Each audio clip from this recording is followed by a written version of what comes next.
Hello everyone, my name is Brandon Werner. I am the Casper wildlife biologist. Through this presentation we're going to go over the proposed hunting seasons for the 2024 season. That's a picture of me up there in the left corner. I just thought it'd be good to put a face with a voice. Within my district there's 3 game wardens, Jake Ketley, the East Casper, Austin Swingholm, the West Casper, Cody Bish, the Glen Rock, Justin Binfit is the current wildlife coordinator, and Brian Olson is the wildlife supervisor.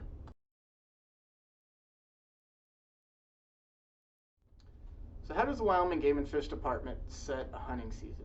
We do a big array of wildlife surveys, whether if we're flying around in a helicopter or if we're on the ground. We do this to get abundance estimates and classifications such as buck to doe ratios or fawn to doe ratios. We do a lot of hunter checks where we're out in the field talking to sportsmen. What did you see last year? What are you seeing this year? We go through our harvest from our surveys and look at what percent success, how many days per harvest. We get our hunter satisfaction, so like, were the hunters happy? Did they have a good hunt? We get all this data and I sit down with my game wardens and we compare previous years on how we should adjust quotas for the next season. From there it goes to the regional review, so to my bosses, and they look it over and give us the green light or not, and if there's something to change. From there it goes even farther, all the way up to Cheyenne, and they decide like, yep, everything makes sense, let's go from there. We also do public outreach just like I'm doing right now, online presentations, public meetings, and finally it goes to the Game and Fish Commission for approval, which this year is April 16th and 17th in Riverton.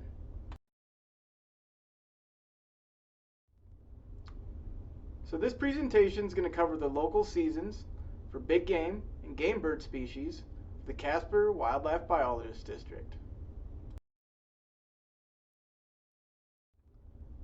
I would like to remind everybody that the deadline for comments is March 29th, 2024 by the end of the business day. If you want to write in a comment, go to the Game and Fish website under the Regulations tab and then click on Proposed Regulations. You'll be able to see all the proposed regulations and submit a comment there. Okay, first up, my favorite big game species, the pronghorn, or as we have them in our regulation books, the antelope. So here's the recommendations for the Casper Wildlife Biologist District antelope hunting seasons. So what's our general reasoning between what I'm proposing for the 2024 hunting season?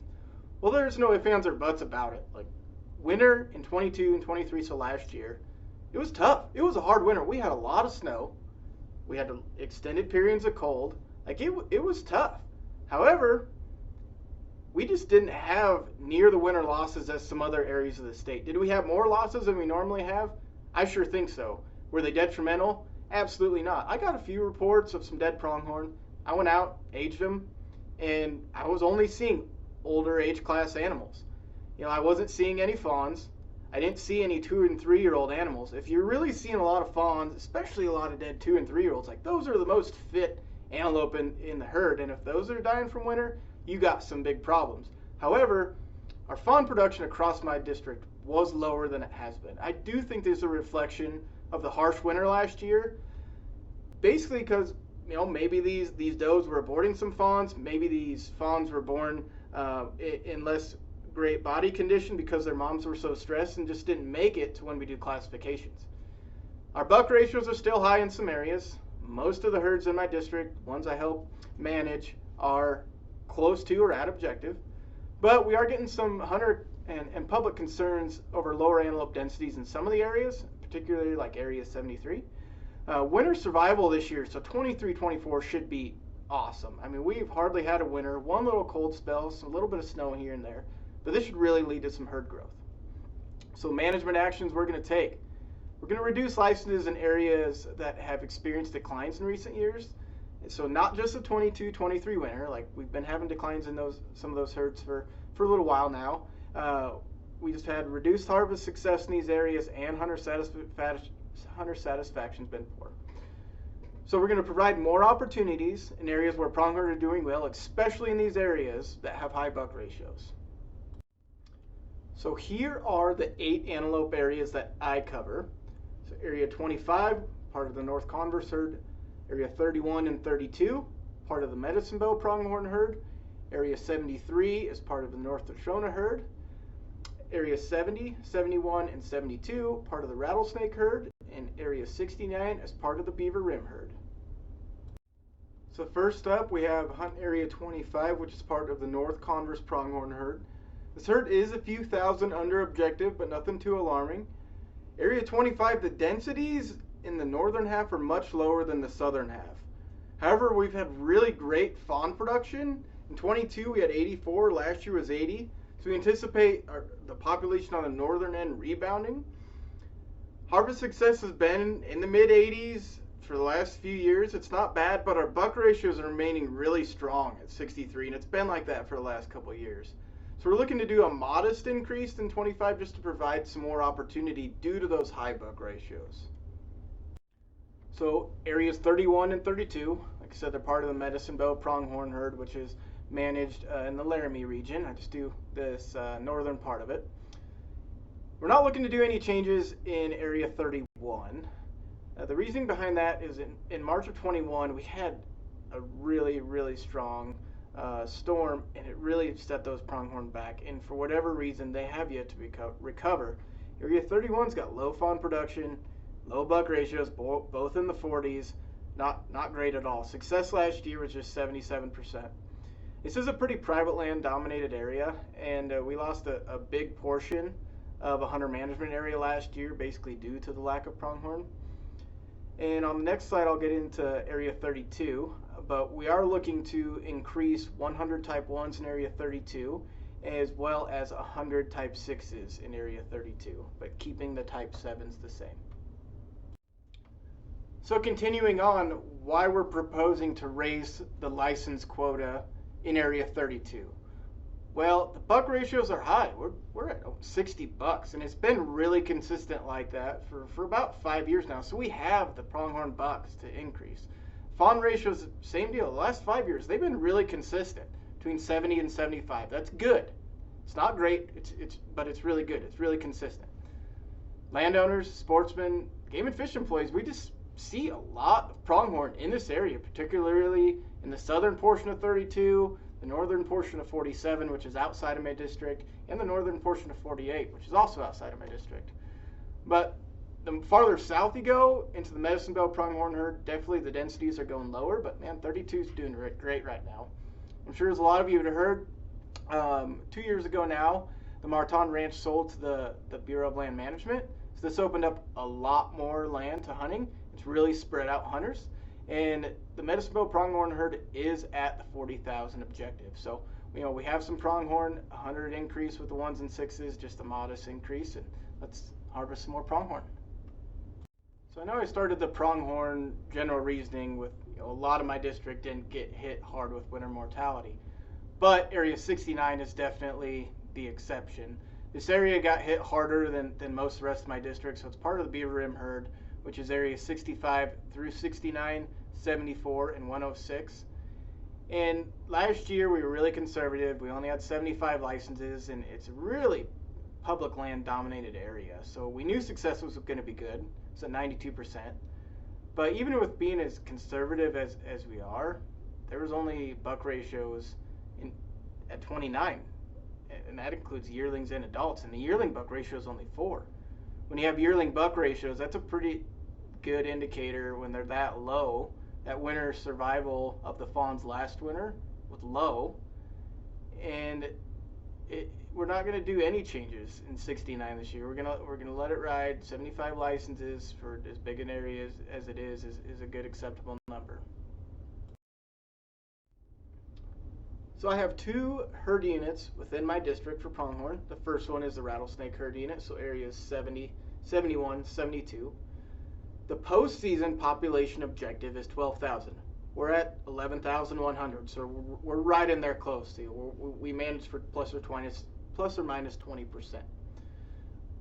We're going to compare area 70 to 71, 72. So area 70 is on the eastern side. It's a small little hunt area. It's really private land dominated with a lot of agricultural fields. So we manage that for just lower densities of pronghorn, so we don't have damage on those egg fields. 71 is pretty dang private land dominated, so we don't give out a bunch of licenses to really put a lot of hunters on that public land. We're trying to provide a good quality hunt.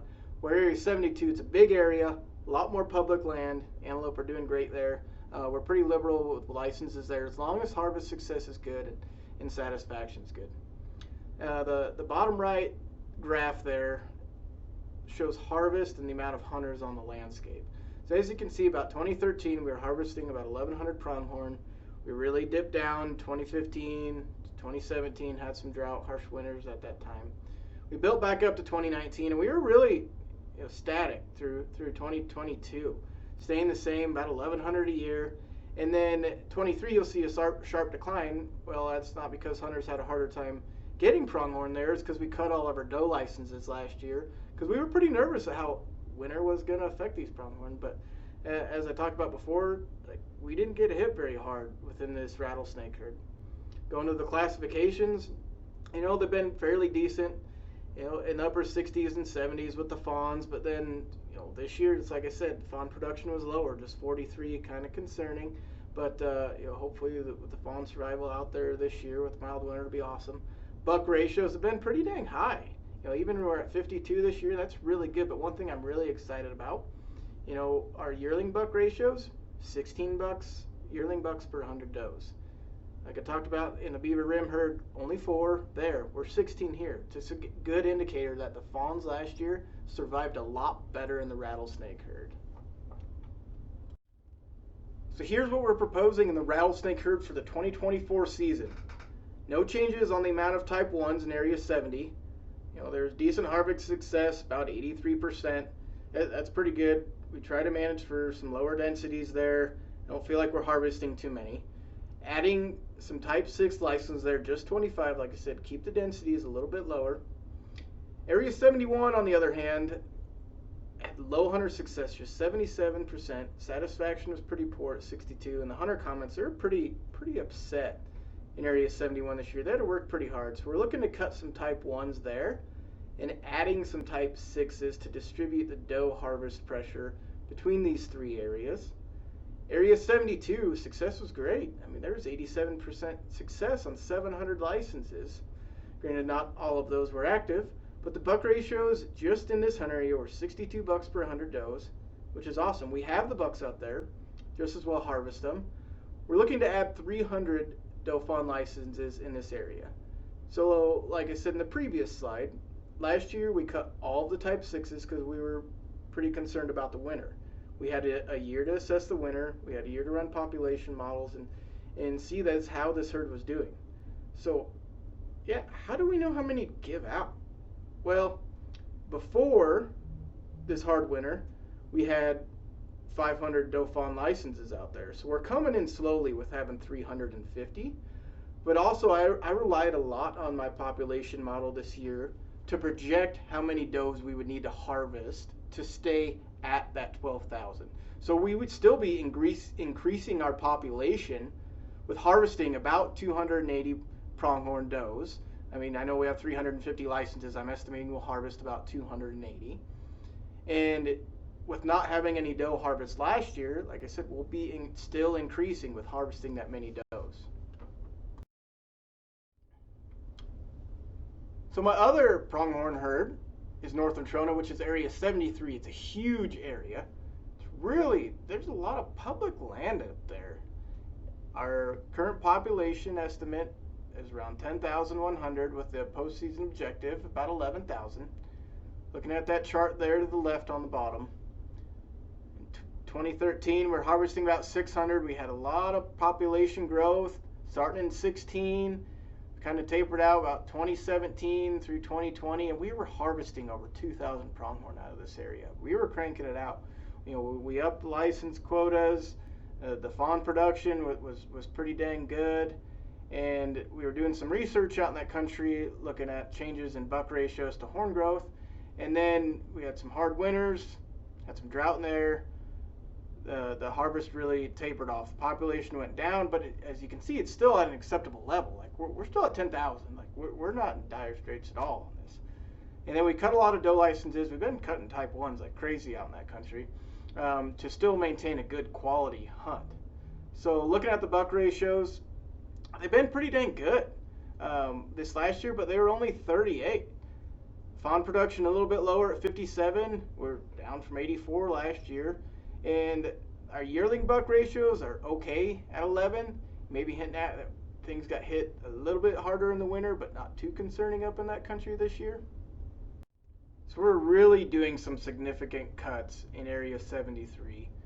Last year we only had 600 type 1s, going down to just 400, which is the lowest that I can find that's ever been offered in this area. The type 7s, we're going to keep those to address damage issues in the southeast corner of the area, but there's only 25 of them. And why are we doing this? Well, we've had low hunter success. It's only 69% success in 2023. This area is huge. It's really public land dominated. It shouldn't be that hard to fill an antelope license out there. And if the license success is this low, they're like, we know people had to work to get one. So we're dropping it lower. The below buck ratios last year, only at 38. We're trying to manage between 30 and 60, so it's a low end, so we need to back off a little bit. We're also in the process of reviewing this objective. So our models are showing we have about 10,000 pronghorn out there. We feel like we have 10,000. I flew a line transect abundance estimate last year, and it came out around that as well. So we're like, can the habitat out there support more pronghorn? We believe it can. So if we raise that objective, we could manage for more pronghorn on the landscape to provide more opportunity. So stay tuned for that. Moving on to deer seasons within the Casper Wildlife Biologist District.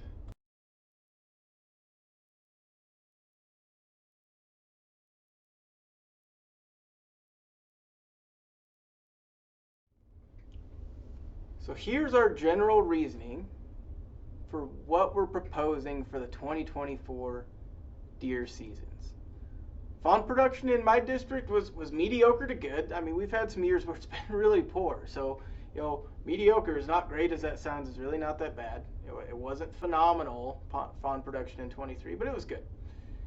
Buck ratios were about average in general areas, but it's high in the limited quota areas. So there might be some more opportunity for some more harvest. Mule deer numbers are stable in my district. I have 3 herd units. They're all about maintaining themselves. They're not increasing a lot. They're not decreasing. They're just staying about the same. But we're still way under objective. Mule deer survival in my district's pretty poor. Certain areas have a lot of chronic wasting disease, predation, drought. We've had some hard winters. We had a hard winter last year, but the deer just did not get hit like they did other areas of the state. We have the collar data to show that.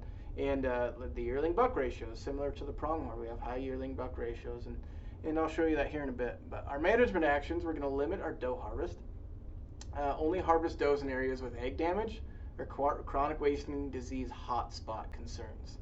Even with the high buck ratios, we're going to keep harvest in the limited quota areas about the same or increase a little bit because the success was at or below average. But like I said before, we have high buck ratios. So if I have high buck ratios, maybe we should increase. So we're going to have conservative license issuance throughout the district, whether if it's general or a limited quota area. But a big change is we're going to implement a type 2 in hunt area 22 to distribute hunting pressure. And I'll get into that on the upcoming slides. So I'm going to briefly talk about the whitetail deer seasons within my district. Most of the whitetail deer found riparian areas, creek bottoms, river bottoms, and on the egg fields. And these are primarily private land. We recorded an EHD or blue tongue outbreak in 2021. Wasn't nearly as severe in the Casper area as it was farther east and north within the Casper region. There was really some good amount of whitetails in my district in some small pockets. One thing that was interesting to me was of the licenses that were given out for whitetail deer only in 2023, only 50% of them were used or they were active, where the 5-year average is 68%. So for whatever reason, pretty low usage of the whitetail licenses. So our management action, we're going to maintain the same quotas. It doesn't seem to be growing a lot of whitetails at an alarming rate. We definitely want to provide that opportunity if it's there. And just give those landowners and those sportsmen that opportunity. So here are the deer areas within my district. I have 5 of them.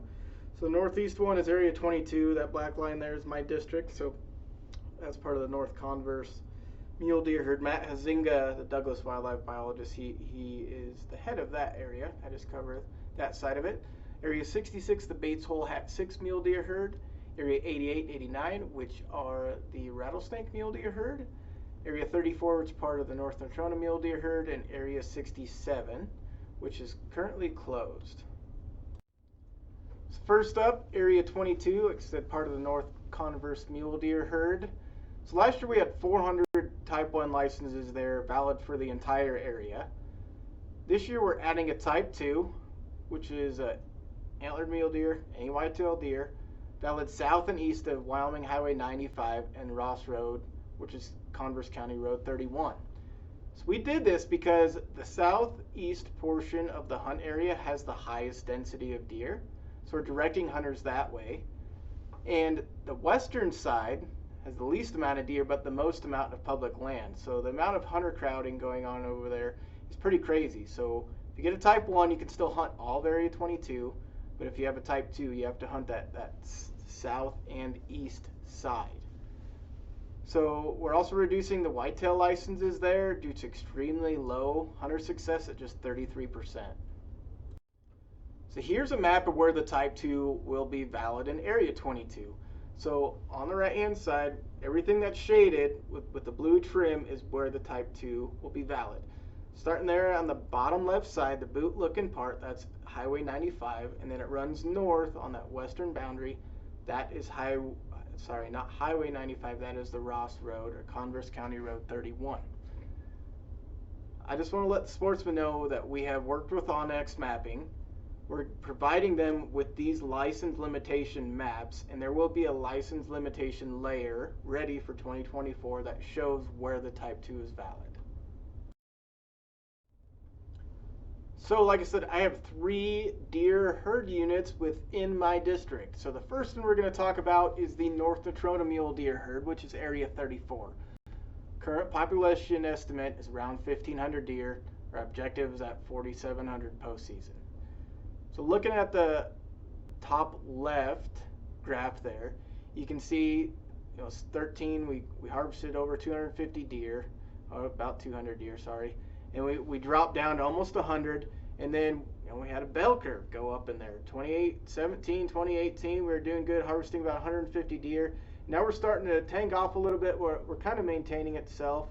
And why I put these classifications down this middle graph that shows back 10 years is from 2018 to 2022. You can see like our fawn ratios starting way back in 2014 through about 2018 were pretty dang good. So we were growing some deer. As you can see, as our fawn ratios started tanking, 2018, we backed off on the harvest as well because our population was going down. Now the top right table is, since 2013, we've been tracking average age and average antler harvest. So if you draw a license, you'll be mailed a tooth box, and we've had a lot of hunters send in the front 2 incisors, and we'll age them, and that's awesome for us. Really appreciate the sportsmen doing that. So as you can see, the antler spread has kind of jumped around between 20 and 23. It's kind of been in there, but the average age of harvest has been right in there at that 5.5. So we're harvesting a lot of older, mature bucks, but they're just not big. So moving again back down to that bottom table, you see our buck ratios are pretty dang high this year compared to last year. And I'm not sure if it was kind of a fluke thing. I hit the rut perfect. We did ground of classifications. That's what the asterisks are for. We usually use a chopper, but we covered a lot of area. And I did see a lot of bucks, but they were a lot of class 1, so less than 20 inches, most likely younger deer. But the yearling buck ratios, look at those, 23. That's awesome. That's another reason why the buck ratios are so high, because our yearling buck ratios are so good, and it takes into account yearling bucks and adults in our overall buck ratio.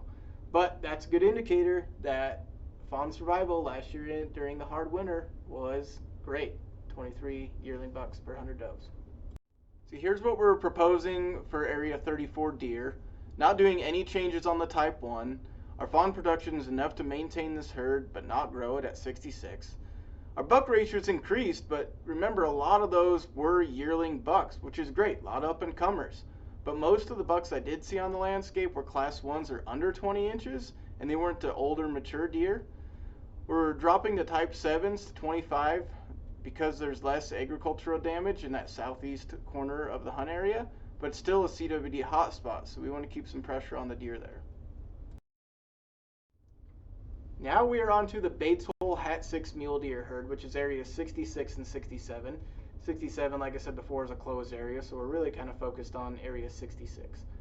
This has the most deer in my district at 3,700 with the postseason objective of 8,000, so we're still quite a ways under objective. There's some good, really good quality deer habitat in this country, but CWD prevalence is pretty dang high. It's about 30% in the adult bucks.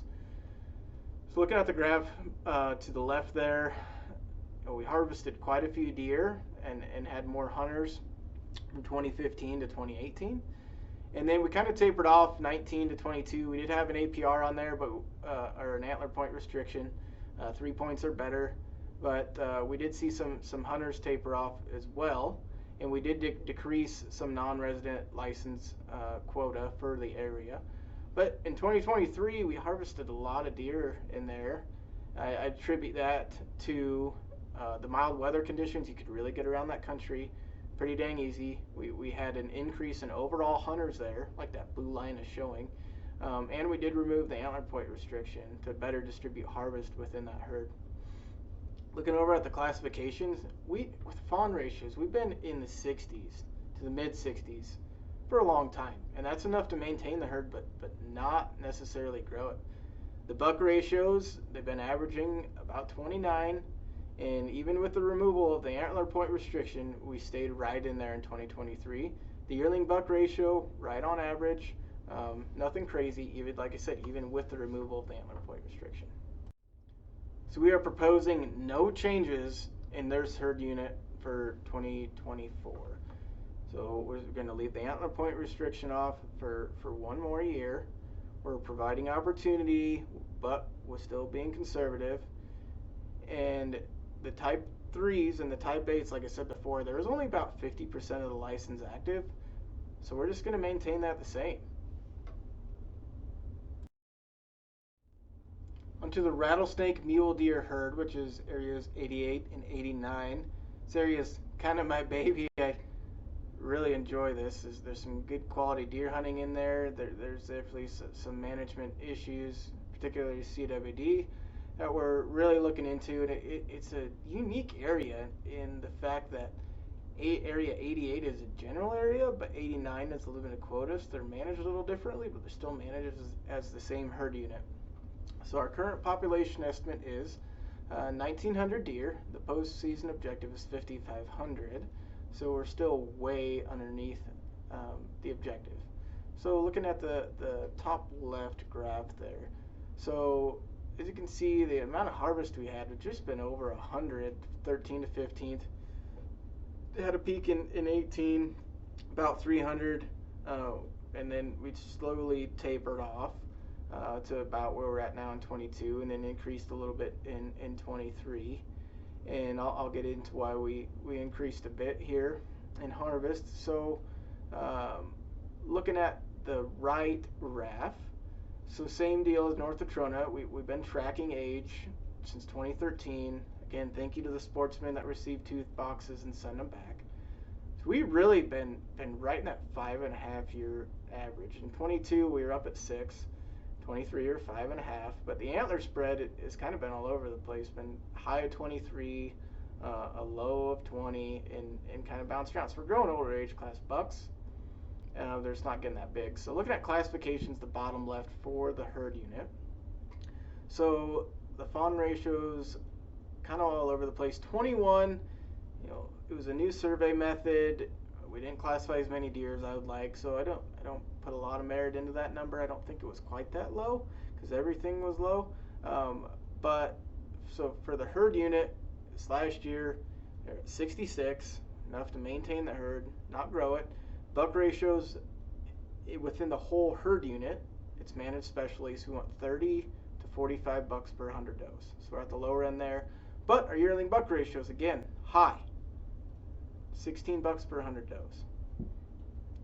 So area 89, the limited quota area, what's awesome about 23, our fawn ratios are 79, almost 80. Like that's enough to grow that area right there. But the buck ratios still pretty dang good at 46. 22 yearling bucks, good fawn survival. We're at the high end of our buck ratio, so is there opportunity for more harvest there?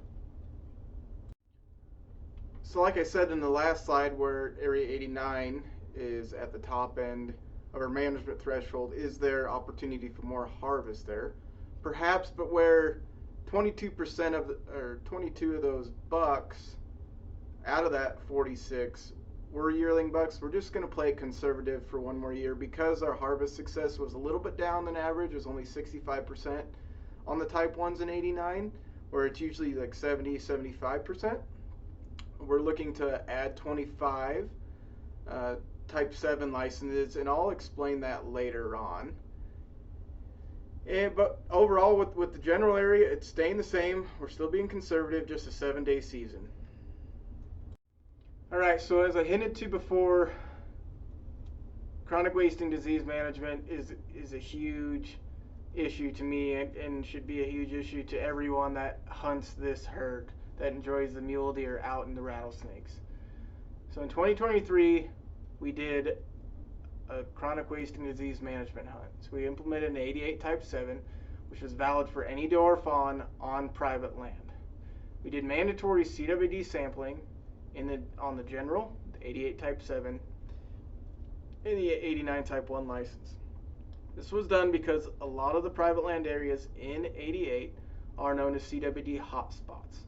So we had about 30% prevalence when we did priority sampling in this herd in 19 and 20, but only about 2 to 3% in 89. So our thoughts were, let's do the 88 type 7 on the private land, on these egg fields, on the hot spots to reduce deer densities and slow the spread in 89. So I'll get into the goals here of the 88 type 7 license. Just like I said, we're trying to minimize that transmission from 88 and 89.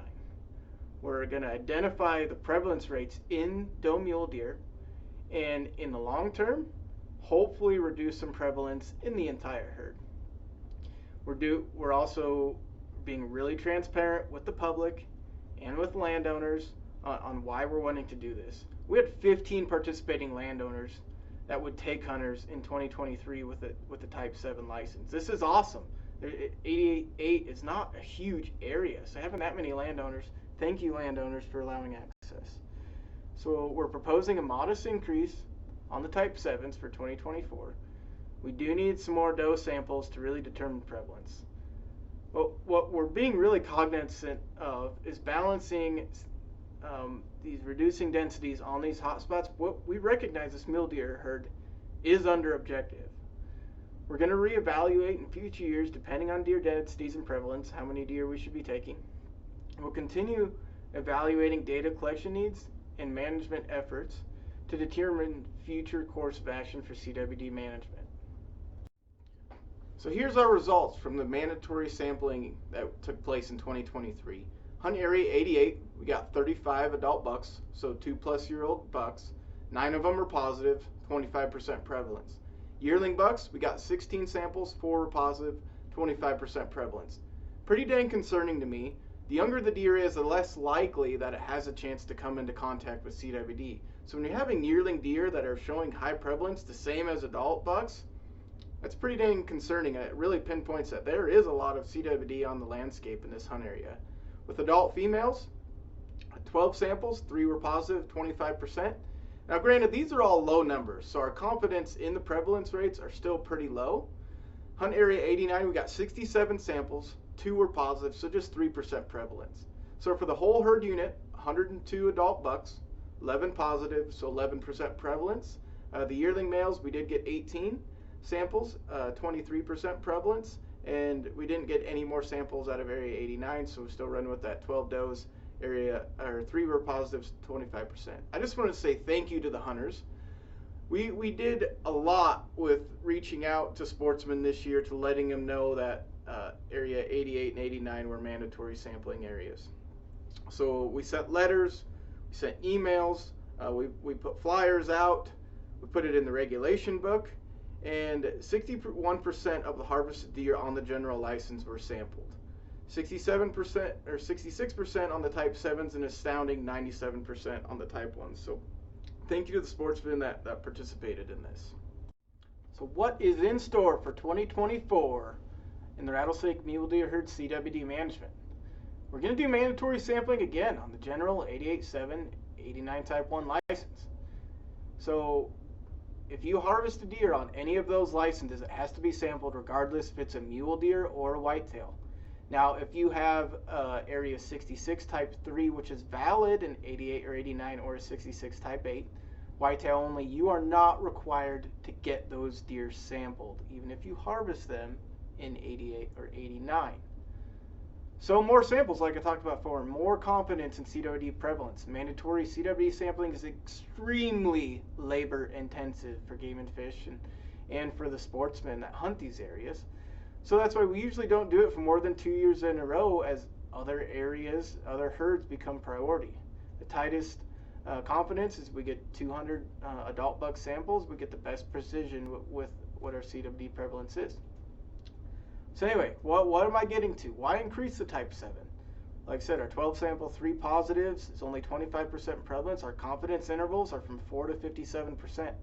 More samples we get, tighter confidence. It's like I keep bringing up. So increase those 25 licenses, or increase in 25 licenses to 75. We should receive a minimum of 18 to 22 more samples. And we just need more samples on female mule deer. Similar to the whitetail, where there wasn't a lot of active licenses, only 42% of the type 7 licenses were active in 23. So we need to bolster those numbers up. But we can run mandatory sampling on this license longer to get more adequate sample size. I would really like to have 70. I would like to have that at the end of this next year. I don't think that will happen. But like I said, more sample sizes, better confidence. We can do some management from what we find from there. So here's a map that I put together. It shows 21 to 23 samples from Rattlesnake Mule Deer Herd. And I added the last 2 years because we only got about a dozen in 22, dozen in 21, so it doesn't make a huge difference. But here on the left is where all the negatives came from. Like you can see, we got a lot of samples out of 88 and distributed well throughout 89. So the darker the color, I guess the brighter, like more yellow, is where we got more samples from. And then moving to the right is where the positives came from. So as you can see, like the northern part of 88 is a really big hot spot, and some of those darker purple areas are a lot of egg fields, are hot spots as well. Moving on to the non-resident regional deer quotas.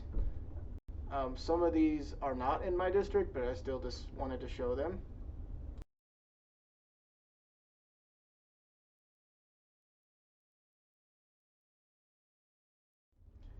So the only region that's in my district is Region D, and it covers areas 66 and 88.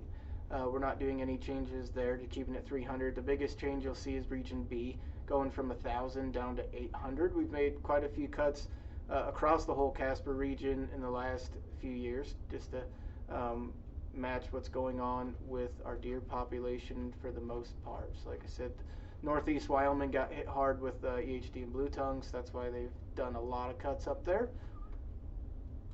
Alrighty, we are moving into our last big game species, which is elk, within the Casper Wildlife Biologist District, and my season recommendations.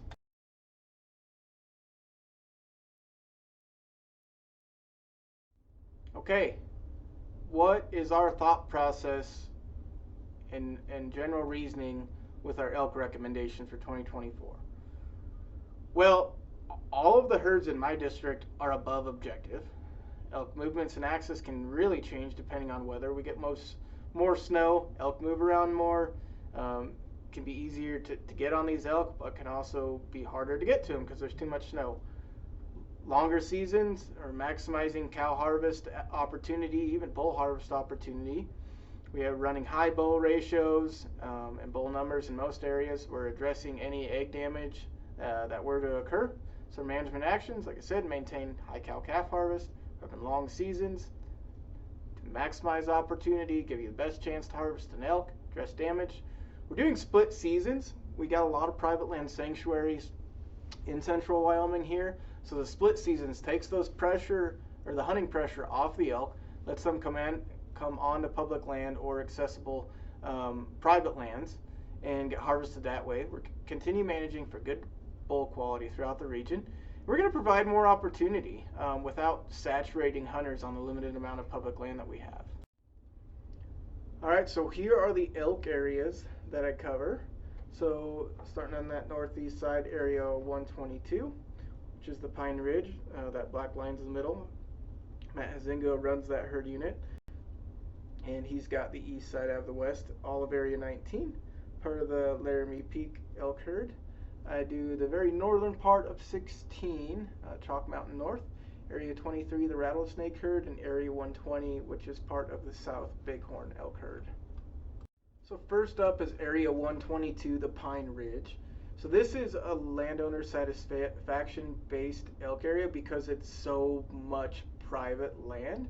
We really work with the landowners to come up with quotas and what they're saying on the landscape, and what we're getting from the landowners is that there's just too many elk, and they're trying everything they can do to harvest more. So there's some big changes coming in 122.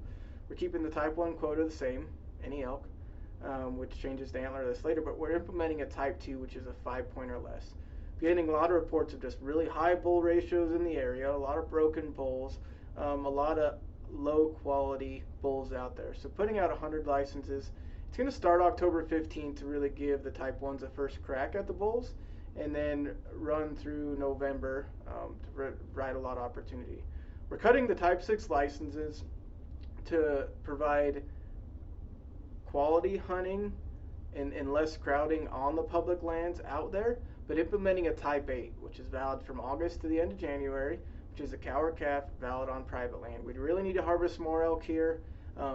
It'll allow those landowners to harvest as many elk as they can, and we'll run with that. So area 19, I mean, it's near and dear to a lot of Casper elk hunters. It's just right here close to town. It's part of the Laramie Peak Elk Herd, which is way over objective.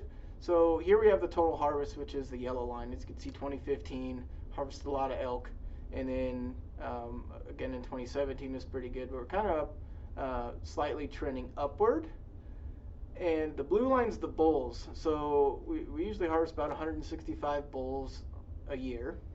And this year in 23, we harvested about 185. Now in 22, we added a later bull season to try to maximize opportunity and harvest on bulls because we are running some high ratios. But the cow harvest has been trending downward, and we attribute this to a lot of those elk hanging out on private land where there's limited hunting access.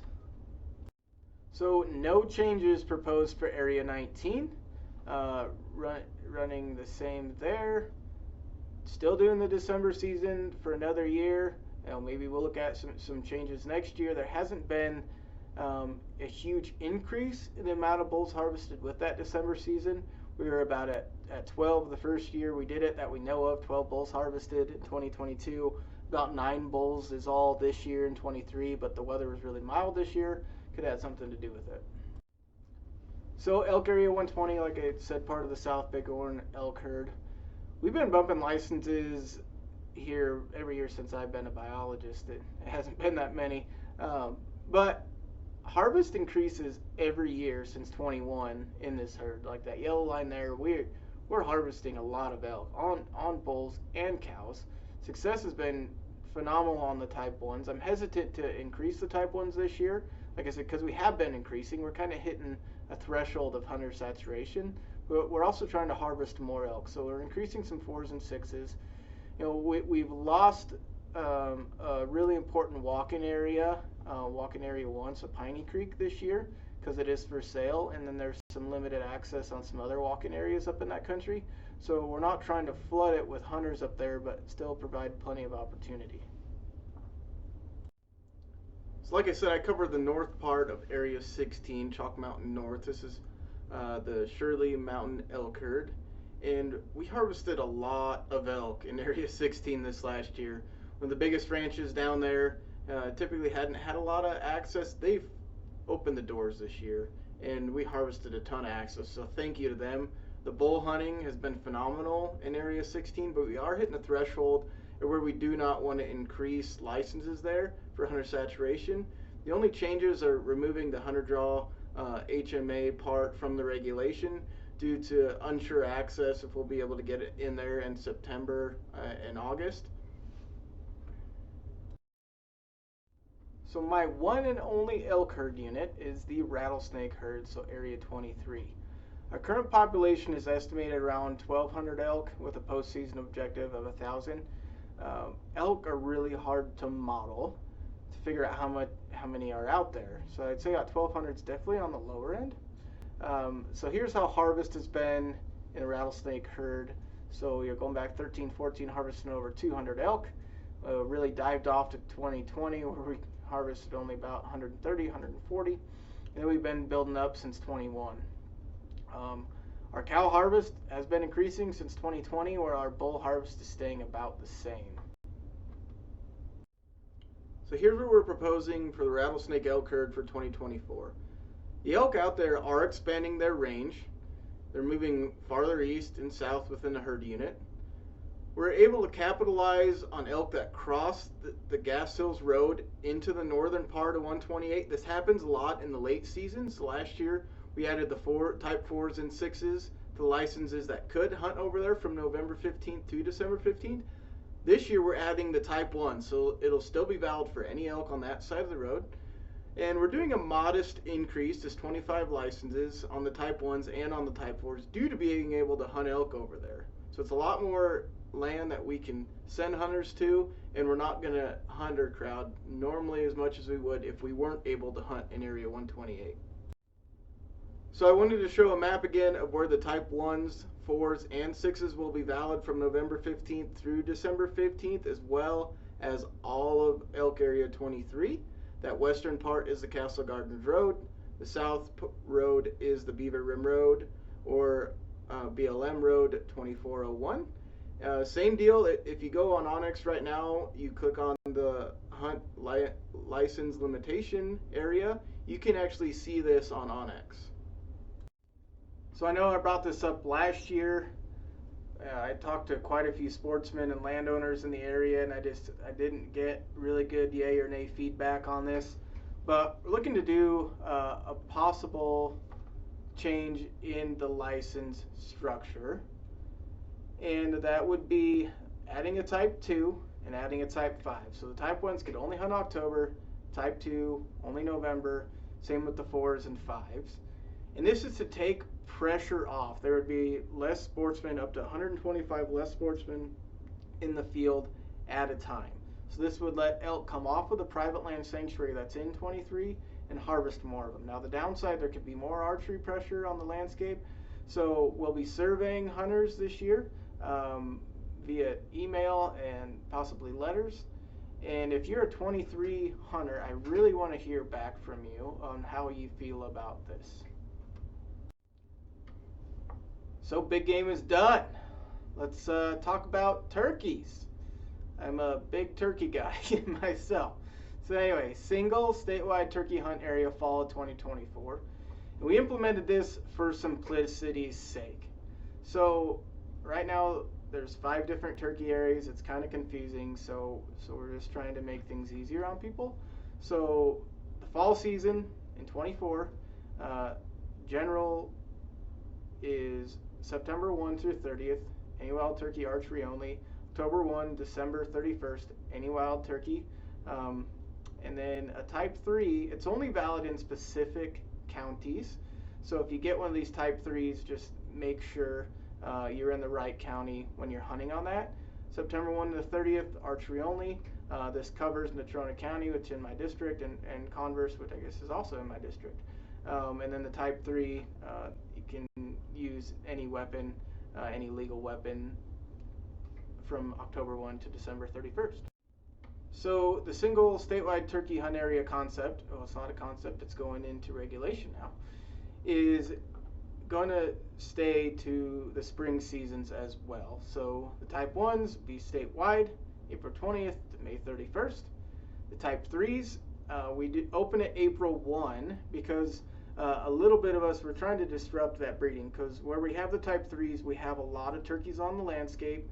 We have too many of them in many of these situations, and so we're trying to provide that opportunity to hunt these birds as they're forming up their harems, and it'll be valid in, same deal, all these counties. And then the Type 3, again, starting April 20th through the 31st, we're adding an extra county, so Converse. So if you have a Type 3 in the spring season, it'll be valid in Natrona, Campbell, Johnson, or Sheridan. But if you have a Type 3 and you want to hunt in Converse County, you have to wait till April 20th. So other changes to turkey regulation, so the evidence of sex only in the spring, make it similar to big game. If you have it with you, that's good enough. You know, a beard, a spur, something along those lines, and you have to have it with you until it is processed. The yellowtail WHMA, before we used to have a Type 1, that would be valid there. Now it's just by hunter management area slip. So if you want to hunt the yellowtail, you got to put in for a hunter management area slip next spring. So sage grouse, kind of a big change coming. We're requiring a permit. This permit is going to be free. You can get it at any licensed selling agent across the state. We're doing this for better harvest reporting, so we can better estimate sage grouse harvest. Before harvest came out, or the survey came out later, and we had a hard time really figuring out who hunted sage grouse in there. So we're going to send this to sage grouse permit holders really quickly after the season closes. The bag limit is going to stay the same, 2 daily, 4 in possession, and the season will be September 21st through the 30th. So upcoming meetings, by the time this will go out, my season setting meeting will be done, but that's on March 21st at the Casper Regional Office starting at 6 o'clock. But the commission meeting is on April 16th and 17th at Riverton. If you have any major comments to make, you want to speak to the commission, you can go to that. So like I brought up at the start of this presentation, written comment forms are available online underneath that regulations tab. You can just make sure you submit your comments in writing if you're going to do that with your signature. All comments are submitted to the Game and Fish Commission, and they're due by March 29th at 5 o'clock. So if you have a comment, I really want to hear from you. You're the sportsman, you're out there, and you see what's going on in the landscape. If you have any ideas, just please let me know. Submit your written comments to this address here below. So if you have any additional comments or suggestions and you want to speak to me directly, you can call the Casper Regional Office at 307-473-3400 or my direct line, which is 307-473-3411. So I just really wanted to say thank you for everyone that took the time to go through this long presentation. It really speaks volumes of how much you care for this wildlife resource, and I'm always just a phone call away. And once more, thank you very much.